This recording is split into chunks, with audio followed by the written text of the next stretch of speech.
Hi class, it's Mrs. Pickus, and sorry it's been a while. We've just been very busy here on the farm, and I apologize for the sound that my AC unit might be making, but it's July in Missouri, which means the only place hotter is western Kansas. So it's very hot out here, so I'm not going to do without the AC, so please excuse the background noise in the video. Today we're going to be working with acrylic paints. Now, acrylic paints are a great step if you want to have some easier cleanup.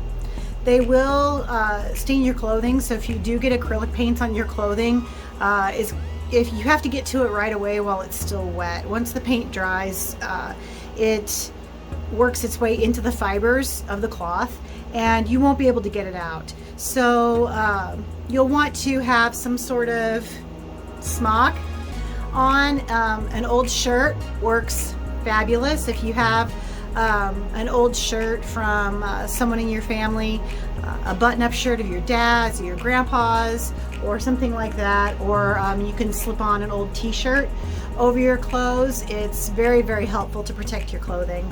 I purchase nurses' smocks. They're usually about $15 or $20, so I like them because they have big pockets. I can put everything I need in them. I'm not going to be using expensive acrylic paints today. Everywhere I go, it's hard to find supplies. I can order them, but I thought we'd do this with stuff that you guys might have available. I just have craft paint from Walmart. This one I believe was pushing $3 for this one. The smaller ones are much cheaper. They're under $1. It just depends on how much painting you're going to want to do. My recommendation would be to get your basic colors in the big ones, especially, or if you just want to start out with just your primaries in the big ones. So if you want to just start out with big versions of blue, red, and yellow, those are your primary colors. You can make any colors you need out of these, and then have also a white and a black, so you can darken and lighten your colors to create your shades and your tints. So those are useful colors. I would just, if you can't afford to get very much at one time, I would just get your 3 primaries, which are red, yellow, and blue. And then I would get your 2 neutrals, which are black and white, so you can lighten and darken your colors. As far as the blue, I would pick a cobalt or an ultramarine blue. Both of those mix to make good greens and good purples. As far as your red, I would try and get as true a red as you can. If you get a really dark red like this, it's going to be hard to mix a bright orange. So I would just get like a basic, this just says red on it, and your yellow, just make sure it's a nice bright yellow. Okay, so now for a second we're going to talk about additional things that if you were using acrylic paints, especially if you were using the ones that come out of a tube, which are called heavy body acrylic paints, they're really thick. They're thicker than toothpaste, and they're much more expensive. So acrylic paints are just like any other art supply. There's cheaper versions and expensive versions. And typically for acrylic paints, the more expensive versions are your thicker versions. These are more runny and liquid. But if you have nothing but this, you can also buy things like this. It's backwards, but it's Liquitex. And this is a heavy gel. And it's a paste, that kind of a gel paste that is super thick, and you can mix it in with your paints on your palette and get a thicker result out of them. You can also get some that is a slow drying medium, which can slow down the drying process because acrylic paints dry very fast. You have to work very quick. Acrylic paints, you never want to leave your tray out sitting or your brushes sitting next to your tray. That's a bad habit I see a lot of students have, is they leave their brushes laying next to their tray. You always want to rinse off your brush if you're going to set it down and not be using it, or at least put it in your water cup, because it will actually harden. These paints are made out of plastics, the same as the white plumbing pipes, very similar to the pipes that you have in your house. So once it hardens, it's very hard to get out of your brushes, and it can ruin brushes very quickly. In another video, or maybe at the end of this video, I will show you a technique for cleaning out hardened brushes using a very inexpensive household cleaning supply. So I've got my brushes, I've got a palette knife. You can use a plastic knife, like the kind you have for camping and cookouts. I've got an old container to use as my water tub, and I have a piece of cardboard to use as my palette. And we're going to be creating a outdoor scene, a landscape scene with a fence and some flowers today. Okay. I'm going to put some red here, and then some yellow. Didn't get the, most of your paints will probably have some sort of seal on top. You'll have to get that peeled off, and sometimes it's not easy. You're gonna get your fingers messy. Good thing is, it won't hurt you. Okay, so I'm gonna mix up a orange. I much prefer the browns that are made from mixing up orange and blue. Now red's a very overpowering color, so it's going to take more yellow than it is red. Do this in very small amounts. You don't want to end up with huge amounts of orange paint that you really won't have any other purpose for. So now I'm going to add, they didn't have any blue whenever I mean, can you believe that?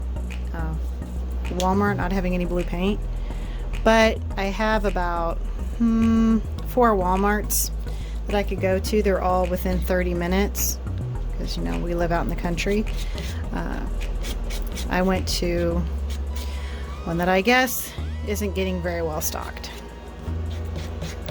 Now, this is starting to look a teeny bit purple. That means I don't have enough yellow, because yellow is the complement or the opposite of purple. So just a couple of dabs. And it's going to turn brown. There we go. We're getting a brown. Okay.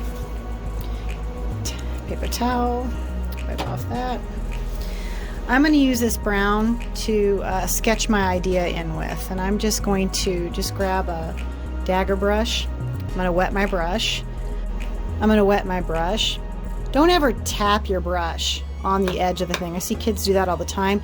All you're going to do is tap water everywhere, and you're going to end up with maybe paint splatters on something that you don't want paint splatters on. So I'm going to take my brush here. I've got it slightly damp. I don't want it dripping wet. And I'm going to grab a little bit of my brown that I mixed up. And I'm going to sketch out my design on my canvas board. And I'm going to sketch out my design on my canvas board.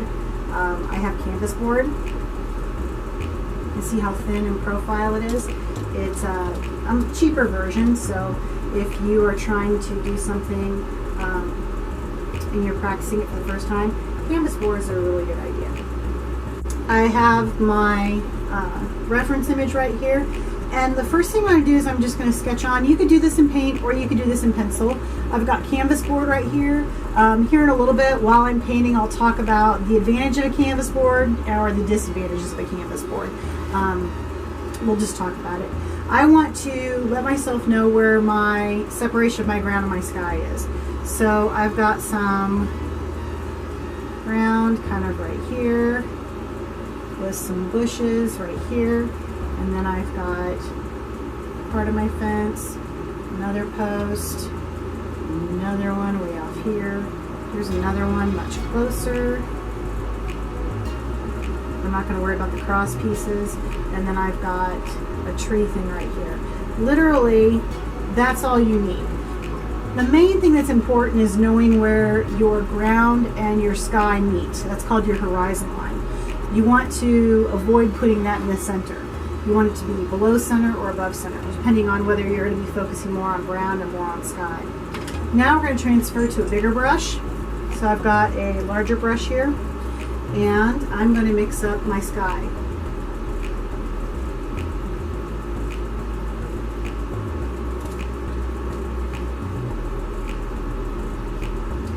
Okay, now I'm going to mix up, the arm of my thing is getting away. Now I'm going to mix up some of my blue from my sky. So I'm going to put a little bit of blue right here. It doesn't take much. And then I'm going to put some white off the side over here.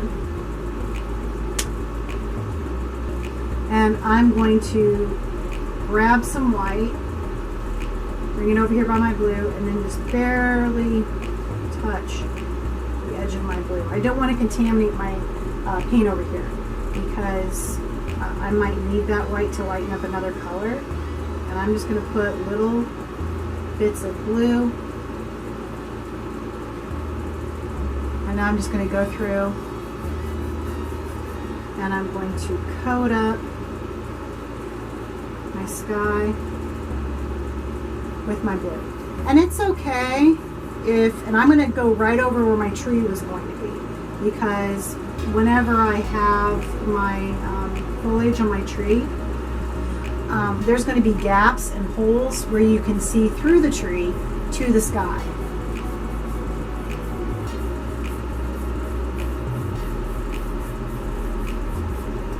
Now, the disadvantage to using these less expensive acrylic paints is that they are not very thick. So another common mistake that I see students make is they don't apply enough paint, and you get these thin gappy areas, or they go overboard. You want to find that happy medium. Right now, we're not going for a finished sky.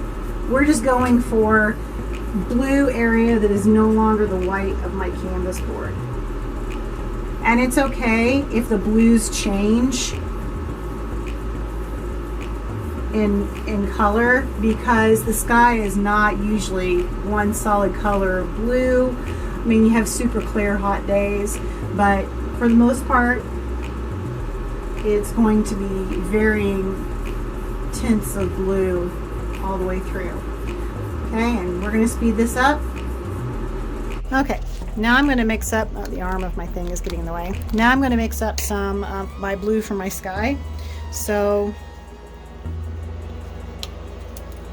I'm going to put a little bit of blue right here. It doesn't take much. And then I'm going to put some white off the side over here. And I'm going to grab some white, bring it over here by my blue, and then just barely touch the edge of my blue. I don't want to contaminate my paint over here because I might need that white to lighten up another color. And I'm just going to put little bits of blue. And now I'm just going to go through and I'm going to coat up my sky with my blue. And it's okay if, and I'm going to go right over where my tree was going to be, because whenever I have my foliage on my tree, there's going to be gaps and holes where you can see through the tree to the sky.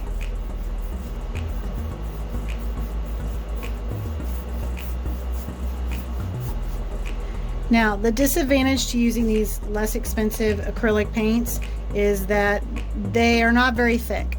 So another common mistake that I see students make is they don't apply enough paint, and you get these thin gappy areas, or they go overboard. You want to find that happy medium. Right now, we're not going for a finished sky. We're just going for blue area that is no longer the white of my canvas board. And it's okay if the blues change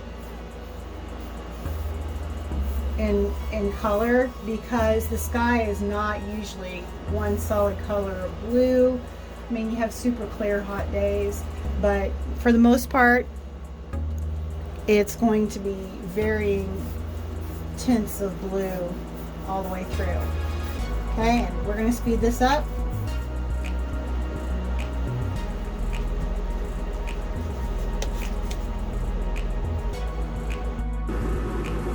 Okay, so I've got my first layer of blue up there, and you can tell it's still wet.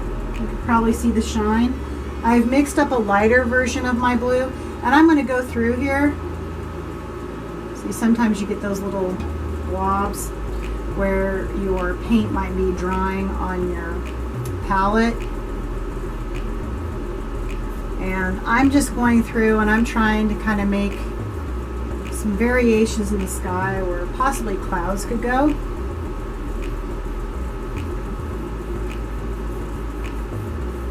What you want to avoid are thin spots where you can see through to your canvas. So you want to try and get it coated up pretty well.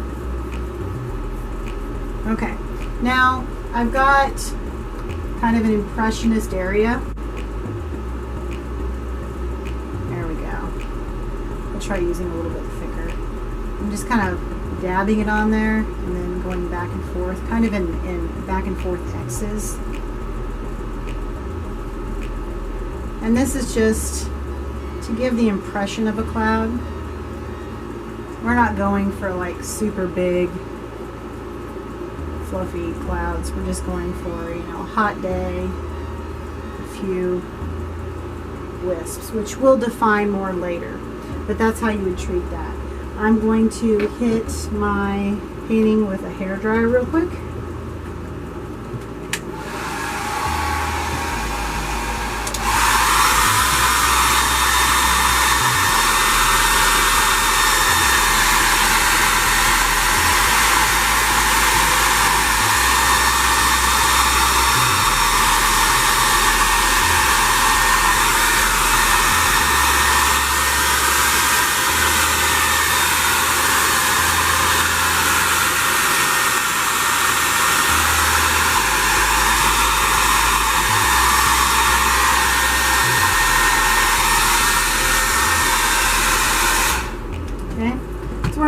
Hairdryer comes in handy.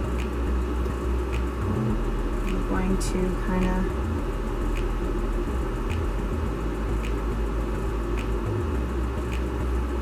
define that just a little bit. I don't want to overwork an area, because what can happen is the paint that's below all this is not quite dry yet, and I might accidentally peel it up. So I'm just kind of giving the hint of a cloud right there. We'll work out some details once some of our layers dry. Okay, so there's a cloud right there. Now what we're going to do is we're going to put our greens down for the bottom. And how you mix a green is you use yellow and blue. You start out with some yellow, and then carefully add little bits of blue to it, just like we did in the white previously. And I've got my yellow, and I'm just grabbing little corners on my brush of blue, because I don't want to mix up more than what I need. And I'm just going for a light green. This is just really thin paint, and this is our block-in layer, so it doesn't have to be perfect. We're going to put other stuff on top of that. This is just covering our canvas and letting us know where everything is.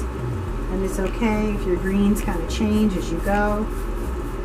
That'll create more of a natural looking landscape, because your greens won't be all one flat color. That's why I tend to prefer to mix my colors rather than to use the colors straight out of the bottle or straight out of the tube if you were using tube colors. you'll find that as you go, if you're using the craft paints that are similar to the ones that I showed you, it takes a lot of paint. You have to be willing to put a second coat down if you have to, if you're using cheaper paints. A lot of times I would have students stop at this stage and think that they were done. And you're like, no, it's a layering process. It takes a lot.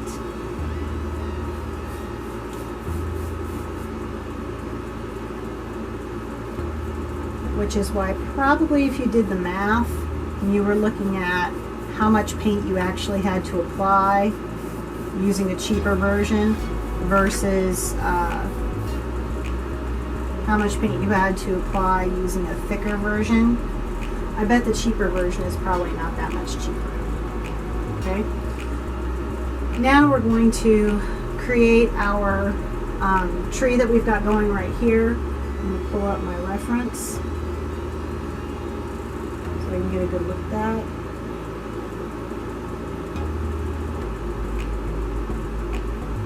Okay, I've got a fairly dark tree right here.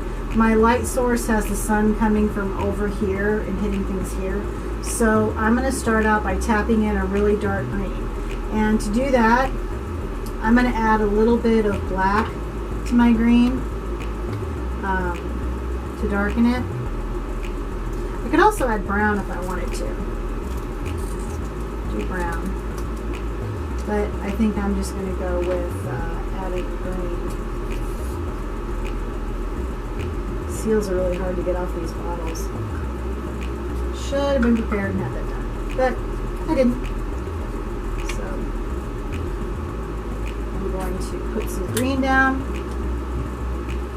And then I'm going to have some black.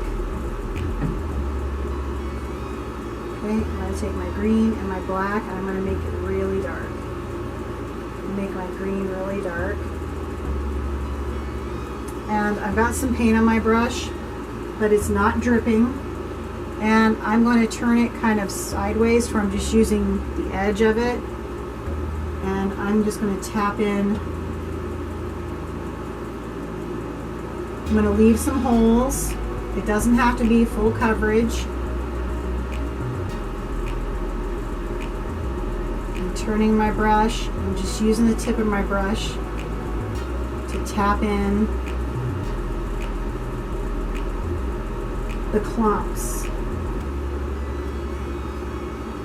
I'm worrying about the individual clumps that I see. And I'm making sure I leave holes.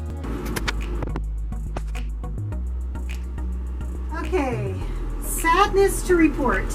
My battery on my camera died while I was doing the grass. So I will go back through and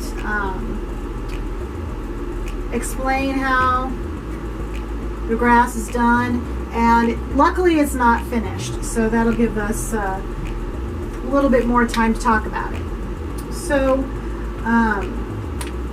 whenever you're painting with your paintbrush, there are a lot of different ways you can hold your brush so that you can use all the different edges. So mostly what I'm using an angled brush, but you could use a flat brush too. Mostly I'm going to be using the corners of my brush and this part right here. So I've tried to mix several different types of greens because you want to have a good variety. That will add depth to it. In my image, the left-hand side is much darker than the right-hand side because the light's coming from this way. So what I'm doing is I mixed up a dark green. It's just some green with some black in it. You could also use blue in your green and it'll kind of create a blue-green. And I'm just turning my brush this way and using the narrow part to make vertical marks, like little hatch marks.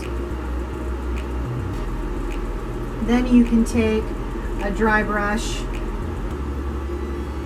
and kind of feather the edges a little bit.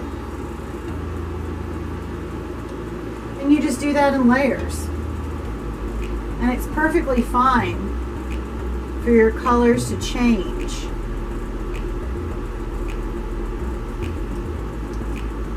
And then just kind of pull it down a little bit, or you can flick it up. I'm using a little bit of brown also.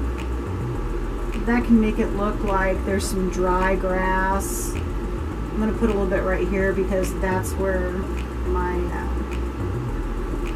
fence is going to go. So it'll be a little bit darker around the base of it. Whenever you're painting, you always want to work back to front.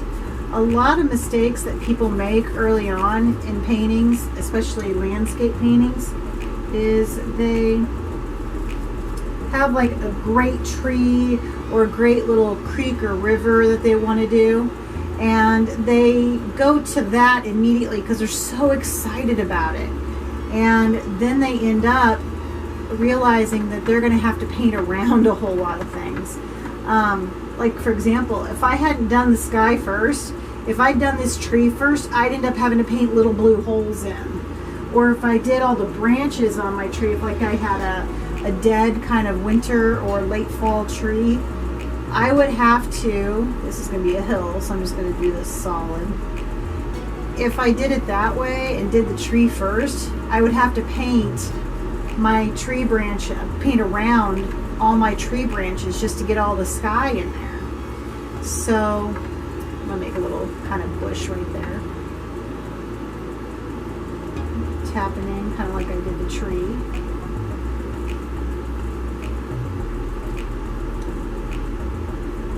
We'll develop that more in just a minute. Now I'm going to start lightening things a little bit. And to do that, I'm going to use a little bit of white.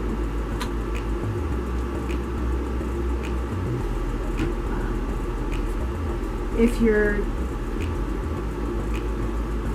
not happy with the way something turns out, the great thing about acrylic is you can just paint right on top. And you don't have to worry about it.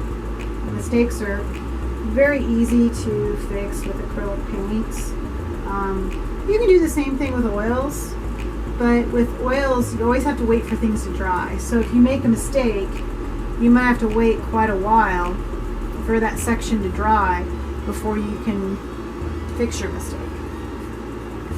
Now I know these might look very patterned, but we're just trying to create an underlayer that are more defined grassy pieces, which will be much more random. You can even like put some slanted bits, but these are just kind of blocks of texture. They're not meant to represent real grass. They're just blocks of texture. Now I'm kind of adding some white and yellow. You can go up or you can paint down. It's up to you.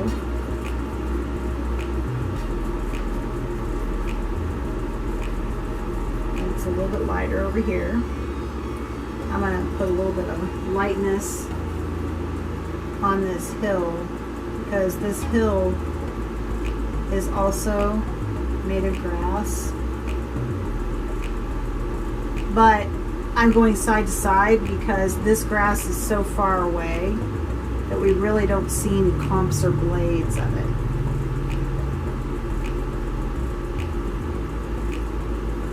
We'll work more on that little bit of brush right there. I'm going to mix up some of my black like I did before with some green. I'm just going to tap in a little bit. I'm using the corner of my brush and I'm kind of changing the direction so not all of the marks look the same. You don't want your leaves to all look like they're all going the same direction or all facing the same way. And I'm going to mix in my light one like I did before, and it's a little bit too yellow. There we go. Have some little little leaves that are way out on the ends of the branches. There we go. Oh, that looks pretty decent. Okay, now before I go very much further, I'm going to take and I'm going to make a little bit of a brown. Get some blue out. Squeezing out a little bit of blue.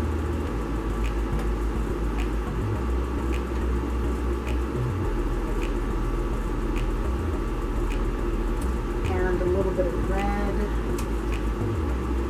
You can make brown by mixing purple and yellow. You can make it by mixing green and red. There's a lot of different versions that you can make. Typically orange and blue, purple and yellow, and green and red. Now I've got a very fine pointed brush, and I'm going to hold it with the point down, and I'm just going to, in some of my, I'm going to turn it this way for this little tiny space, and I'm going to just paint some little sticks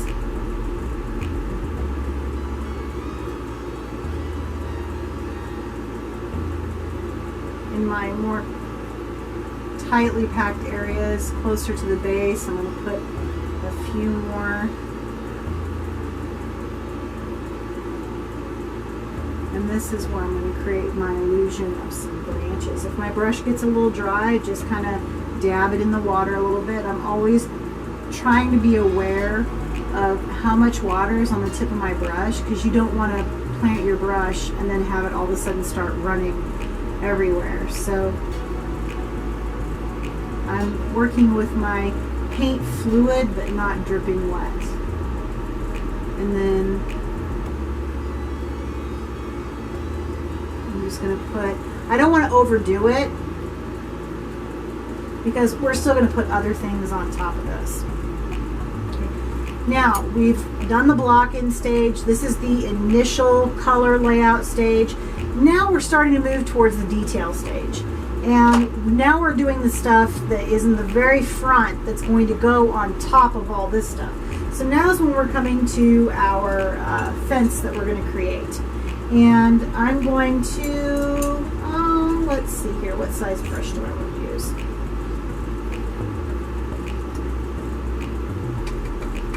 I'm rinsing my brushes off. You always want to make sure that you never lay a brush down next to your palette or your tray with paint on it. It is just so bad for the brushes. I'm going to start by doing them very darkly, and I'm going to mix up a very, very dark brown.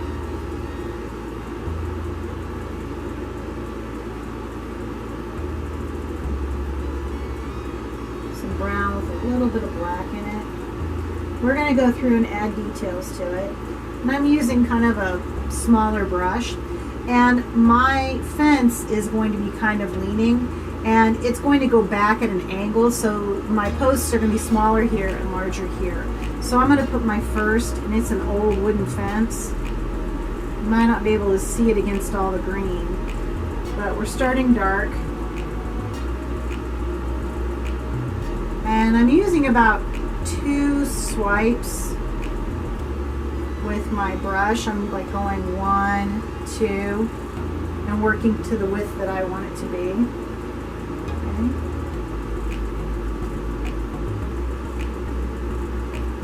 Mixing up a little bit more brown. And then I'm going to have another one right here kind of leaning the opposite way, and I'm trying to look at where I want to put them, where would be interesting.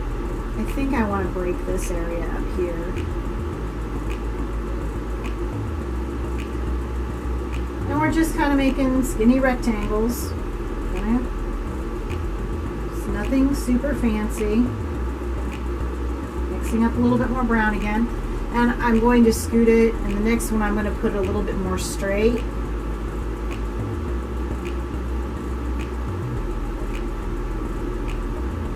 And now I want them to start getting a little bit skinnier.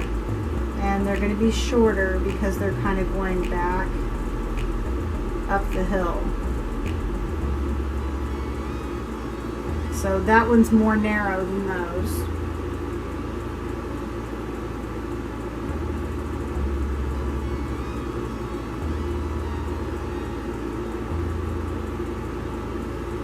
This one, I think I'm going to add some length to it,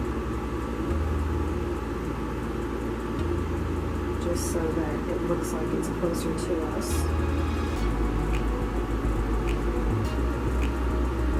And then I'm going to put another one. Oops, there's a little bit of my yellow from my, there we go.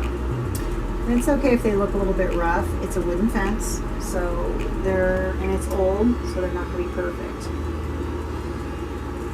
Now I'm going to connect them. Still mixing up some brown.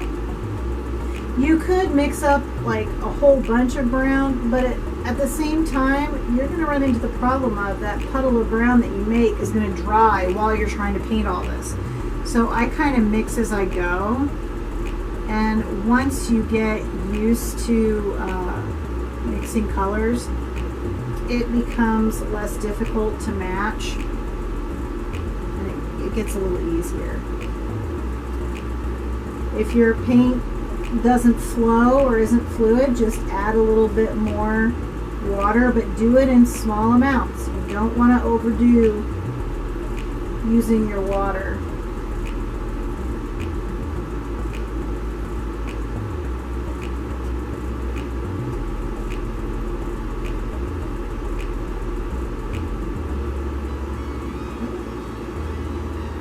Now, since these are getting smaller, this horizontal piece that I'm going to paint is going to get skinnier too. So I'm holding my brush at an angle so that it's a little bit more narrow.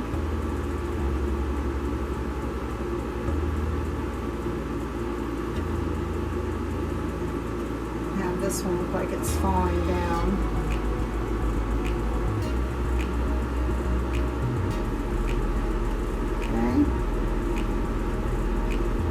Let's try and see if we can fit 3 rows.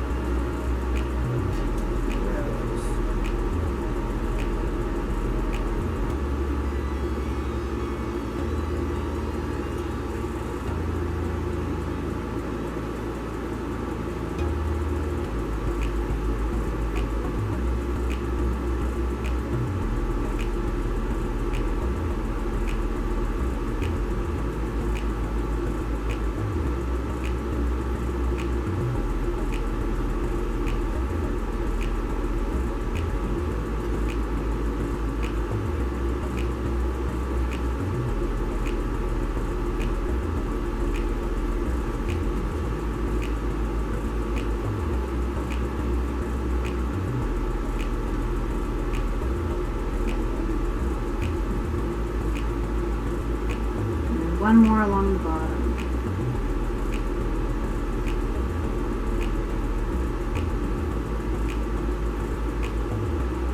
And we'll add some details to these.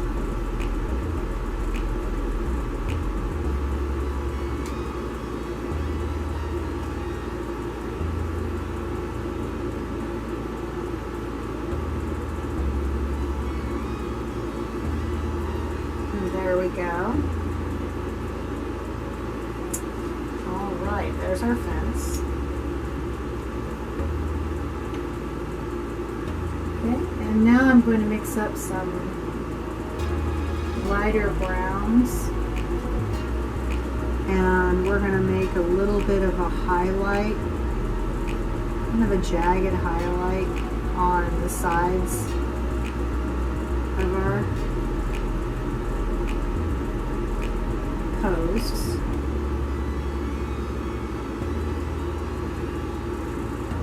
This one will have much less. You can make some little stripes that will kind of make it have like a wooden look to it. These are on top, so don't paint your stripes through those. And then we're going to do the same thing with the tops of what's called the rails. The horizontal pieces are called rails.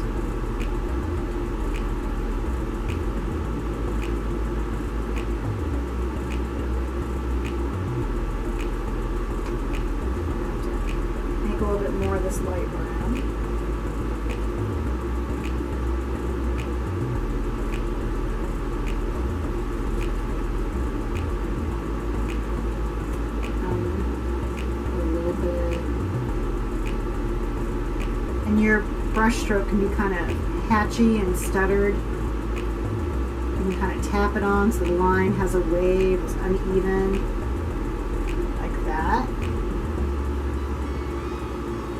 And then we're going to do the same thing with a little bit of black for some shadows on the underside of these, and a shadow on each side of our post opposite from our highlight. And you're going to go across the bottom too on the horizontal pieces so that they look like they're overlapping.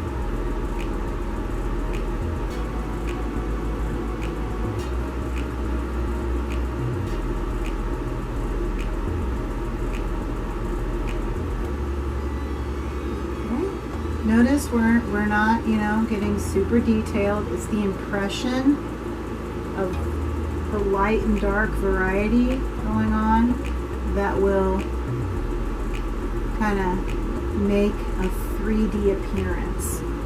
So already it's starting to look a little bit 3D. Putting our little shadows right there, shadow on the bottom each rail, and let it go over your post so that the viewer will assume that it's in front.